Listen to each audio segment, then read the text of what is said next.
Welcome to From Crisis to Community, Stories of Resilience. In this podcast, you will hear directly from migrants, displaced persons, and refugees about their hopes, fears, and visions for the future. Thank you for being here. Let's dive in.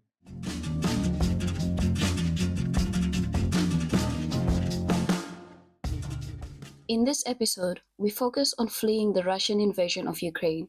You'll hear from 3 displaced persons who are living in Ukraine as students and family members of Ukrainian nationals. Their border experiences open a window into the days following. We asked our guests, can you share your journey to Berlin?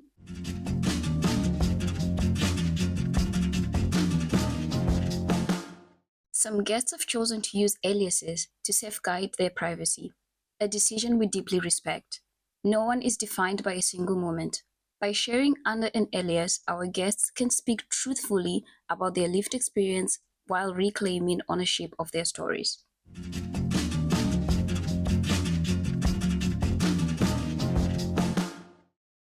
Our first guest, Christiana, was a student living in Kiev when the war broke out. Her decision to leave Ukraine wasn't linear.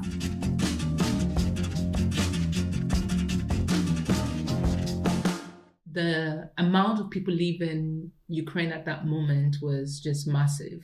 And going from Kiev, there was a train leaving every hour. But the amount of people leaving was so much that the train stations were full, and a lot were from foreigners and students that were trying to leave for safety reasons. And getting to Lviv, there was also like a train coming every 3 hours. So you just understanding like the amount of people. I left Kiev on the 25th morning and got to Poland, where I was gonna stay on the 27th. So the whole trip took me 2 days.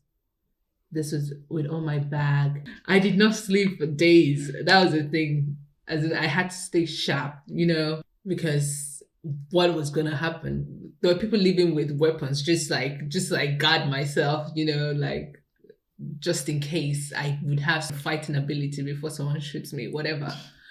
Okay, but at the border was also long. I remember getting to the Polish border on the 26th in the evening, and we had to stay over 18 hours. Yeah, 18 hours actually, for them to stamp each person's passport or check it before crossing the border again. And I remember there were people that had come days earlier and were just staying at the border, just sleeping in the immigration office. The immigration office was now a comfort center for some reason. And the people were not disturbing. I saw people charging their phones and just laying on the ground. And for some reason, it took us long, 18 hours on that border, and then before we could cross into Poland.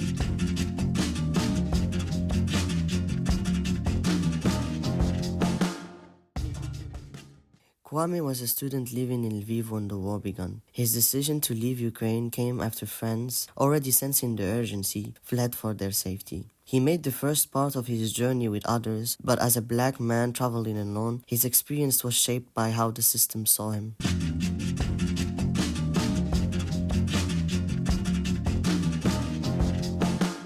When the war started, I think I spent like a couple of days in Ukraine, Lviv, and then it was close to the border to Poland. And then I realized that most of the people, to be honest, in Lviv, it was very safe. There were no bombs and everything, so we didn't really experience the war. But then we realized that everyone is moving towards Lviv, and everyone was leaving. And then all the black friends I had, all of them, I called them, they were already in Poland. All of them left. So it was with me and a friend I was staying with. So we just decided the day that we found out that all the guys had left, we decided to also move. But then we didn't know what we were going to face, so we just called taxi. And it's very, very expensive, almost like $500 to the border. And they actually knew that we cannot go to the border, but they didn't tell us. So they drop us maybe almost 50 kilometers away, because we had to walk like 8 hours to go to the border, because there were a lot of cars. So they cannot go They have to wait. There we sit in the car and wait for maybe days, which a taxi, they will not allow us. So we had to drop. I even threw some of my stuff. I came back and I found out that the stuff I threw away even contained my documents, even with school's documents. We worked like 8 hours. And then eventually when we were working, but Ukrainians were actually good because there are a lot of these towns. When you go there, they knew people were working, so there were food and there were fire. You can go there when you are cold, and then they give you some food, and then you continue your journey. So we eventually, when we were going, and then we meet other people to coming back from the border, and then we asked them.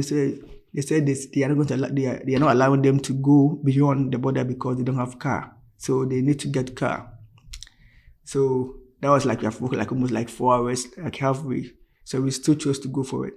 We got to the border and it was actually true. There are a lot of black people because most of us didn't have car, so most of us were at the gate. And so people were even making bonfire to get a little warm because it was very cold that time. And then most of these cars too were white people. We were begging them to, some are even empty, you beg them, they said no, they won't allow you to enter your car. But then eventually, I had a friend, the one I said this friend is currently in Ghana because the registration, they didn't allow him to, they didn't give it to him. So we were supposed to, one of us will stay and look at our stuff we have, and then the other one will be going around to see we are going to get car. Then eventually he came and told me that, there are some people trying to climb the wall, but then they have there's no access, like they don't have the chance. So I just said, okay, I also go and try. And then if you climb the wall, the immigration, they'll tell you to go back. So there are people actually trying to climb the wall. They go to the wall and then they ask them back and they also come back. So I climbed the wall. They asked me to come back and I didn't want to come back. So other people saw it, they also jumped in. So eventually they opened the door for us to go. But then when they opened the door, it was around like maybe 4 a.m. in the morning. They didn't attend to us till like almost 10 a.m. We were just standing there in the cold. And then when they started to attend to us, they chose to deal with the girls, the women and the kids first, and later the dogs, the cats. I think especially the guys, we were the last people. Animals even go before us. So after the border of Ukraine, we have to also go to another border, Poland. That place too, we stood there for a very long time. The same process, kids and then women, then dogs, cats. They go before men. We were there like maybe around like 1-ish, and then by the time you go to attend, it was around like almost 6 p.m. But to be honest, they were also good. When after we done with the process, there was a car there. They took us to a big facility full of food stuff. Everybody can eat and take whatever you want. And then they also tell you that if you want to stay here, you can stay. If you don't want to stay, you can also move.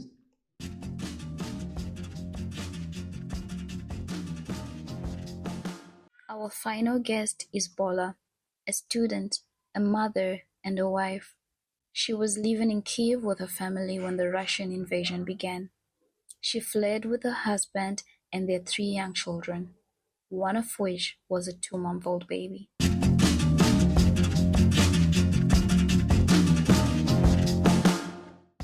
Getting out of Kyiv was a lot of sadness, a lot of uncertainties, a lot of fear.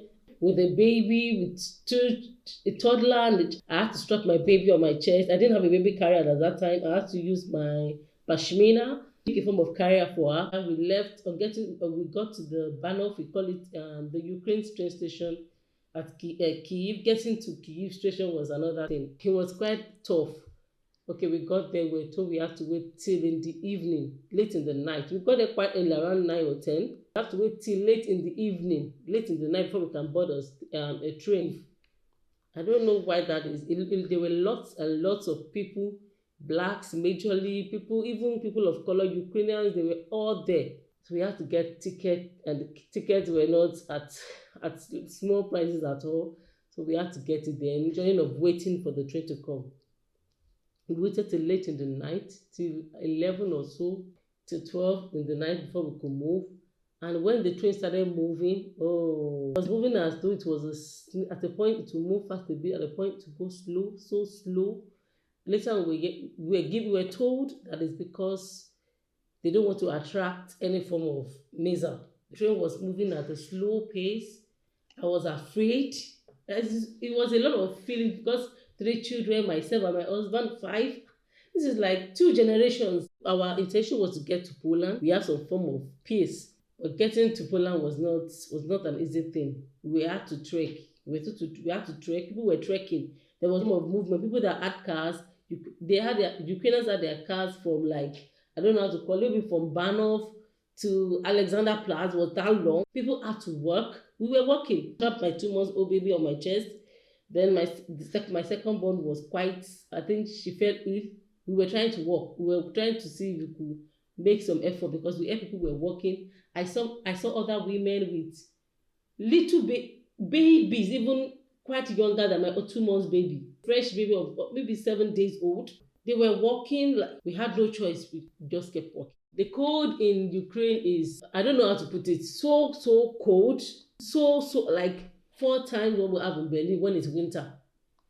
It's that bad. We were trying to do that. We were walking with my 5-year-old, the 3-year-old, 2-year-old. She was just 2 going to 3 there. Yes, 3 years, 2 to 3. We just celebrated her 30th birthday. Yeah, that was my second daughter. So as times went on, we felt we couldn't go further. That was when the sickness started vomiting. My second child started vomiting and all that. But I was so tired as well. So I was like, we can't make this. I could see people walking ahead. I was like, what is this? How do we do it? We just missed feeling along the line. We just called someone. The person was like, okay, this is where I am. I can be of help to you. The person gave us a building to stay overnight. Then later on, we were able to move to Uzorod.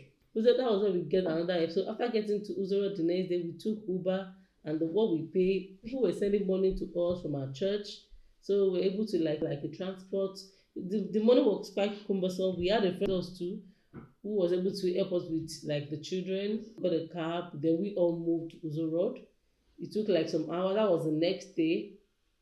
For getting to Uzorod, we were told that there's no ticket for us to get a bus to Slovakia because Slovakia is quite it's not far from Uzorod. It's very near compared to Lviv, and then compared to Lviv to Poland, Uzorod is quite near to Slovakia. They had to use the ticket. We got there, we were told we can't go on, we can't board because there's no ticket. We have to wait till the next day. So we're like, where are we going to stay again tonight? God favored us again. One of the ticketers there, she was like, I think she came to volunteer. I haven't seen us, see the baby and everything. She just said, okay, she has somewhere for us that we can stay, but only for the girls. Eventually, when we got there, they took all of us in. They had no choice. They took all of us in. It was like a gym. They already converted the place to like a place for people to, because I think they had a lot of people due to the war. That was where we stayed overnight as well. The children were able to relax a bit. They didn't even really know what was going on, but my firstborn, I felt she was like, what? Something is happening. But we just had to, just at least they were able to get some form of rest at Road because over there you won't know something was happening. So was the next day we were able to get the ticket. It was in the afternoon till the evening. Then we moved via the bus, using the bus to Slovakia. From Slovakia, okay, where do we go now? We were supposed to go to Poland before, but we were like, okay, what should we do? Oh, we have a friend in Germany. Should we go there? Even though they are not expecting us, should we try at least get something? Okay, let's go to Berlin.